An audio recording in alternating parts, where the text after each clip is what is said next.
सब्जी लाइव देख रहे हैं आप। उत्तर प्रदेश नगर निकाय चुनाव में अवेसी करेगी बड़ा पलटफेर। जी हाँ, देश के किसी भी हिस्से में कोई भी चुनाव हो और अवेसी का जिक्र ना हो, ऐसा तो हो ही नहीं सकता।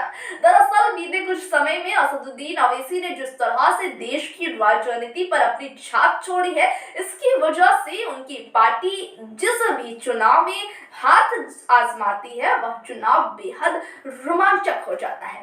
और हमेशा अक्सर कहे तो अक्सर ही ये पार्टी जो है सुर्खियों में बनी रहती है। जैसा कि हम जानते हैं कि बिहार में हुए बीते कुछ चुनावों में अवेसी ने महागठबंधन की नींद उड़ा रखी थी। हमने लगातार आपको खबरों में बताया था कि किस तरीके से अवेसी से महागठबंधन के लोग परेशान हैं। उन्हें अवेसी से दूर रखने की नसीहत दी जा रही थी। वहीं अब उत्तर प्रदेश में भी कुछ ऐसा ही नजारा नजर आ रहा है। पूरी बात, पूरी रिपोर्ट, पूरी जानकारी आपको देंगे। इसके लिए हमारे साथ खबरों में बने रहें। सारी बातें आपको बताएंगे कि क्या कुछ खबर है, क्या कुछ रिपोर्ट में है। आपको बता दें कि उत्तर प्रदेश में निकाय चुनाव को लेकर सभी तैयारियों में जुटे हुए हैं। देखिए, चुनाव का मौसम आने वाला है और इसको लेकर तैयारियां हो रही है बीजेपी के सामने। जहां इस बार 2017 की शानदार जीत कायम रखने की चुनौती है, तो वहीं बसपा में भी निकाय चुनाव में पूरी ताकत झोंक रही है।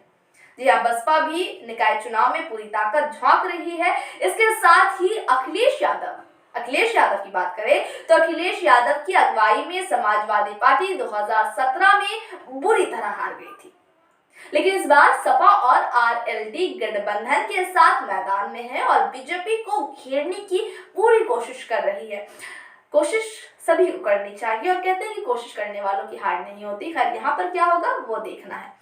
लेकिन एक पार्टी है जिसके प्रदर्शन पर इस बार सबकी नजरें रहेंगी और इस बार क्या हमेशा ही इन पर नजरें टिकी रहती हैं और ये पार्टी है असदुद्दीन अवेसी की एआईएमआईएम। दरअसल एआईएमआईएम ने 2017 के यूपी निकाय चुनाव में तमाम राजनीतिक विश्लेषकों को चौंकाने वाला प्रदर्शन किया था। आपको बता दें कि अवेसी की पार्टी ने पहली बार उत्तर प्रदेश में किस्मत आजमाई और नगर निकाय चुनाव में 11 जिलों में अपनी उपस्थिति दर्ज कराई। बता दें कि 2017 में अवेसी ने यूपी नगर निकाय चुनाव में कुल 78, ध्यान से सुनिएगा कि 2017 में अवेसी ने यूपी नगर निकाय चुनाव में कुल 78 उम्मीदवार उतारे थे और उनमें से 29 सीटें जीतना बड़ी बात मानी गई। एआईएमआईएम ने फिरोजाबाद में 11 सीटें जीती, वहीं माहौल आजमगढ़ में 3 सीटें हासिल कर ली।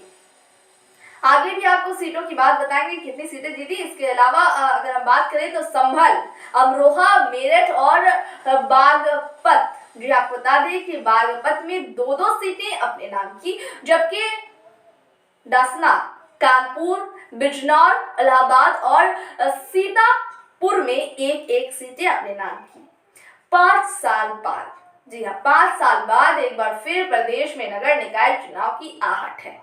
इसको लेकर तमाम पार्टियां तैयारियां कर रही है, जनता को लुभाने की कोशिश कर रही है सभी पार्टियां, क्योंकि जनता ही तो है जो उन्हें जिताएगी, तो जनता को लुभाना जरूरी है। वैसे भी जिस तरह से उत्तर प्रदेश और बिहार में अवेसी का जनाधार बढ़ता जा रहा है, इसकी वजह से राजनीति जानकारों का ये कहना है कि अब इन राज्यों में कोई भी चुनाव अवेसी को दरकिनार करके नहीं लड़ा जा सकता।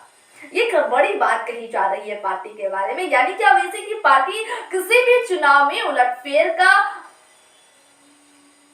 उलटफेर करने का ताकत रखती है। हालांकि अभी भी कई विपक्षी पार्टियां अवेसी की ताकत को मानने से इनकार कर रही हैं।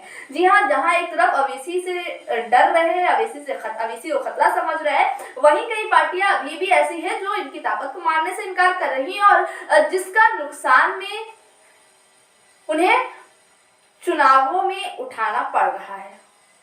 ऐसे में ये देखना होगा कि उत्तर प्रदेश नगर निकाय चुनाव में अवेसी किस तरह से भाजपा या फिर अन्य पार्टियों को सामने मुश्किलें पैदा करती है। अन्य पार्टियों के सामने किस तरीके से अवेसी की पार्टी या अवेसी खुद मुश्किलें पैदा करती है, तो ये अभी देखना बाकी है, क्योंकि ये रिपोर्ट यहीं तक थी। इसी तरह की रिपोर्ट के साथ फिर होगी आपसे मुलाकात। दीजिए इजाजत, नमस्कार।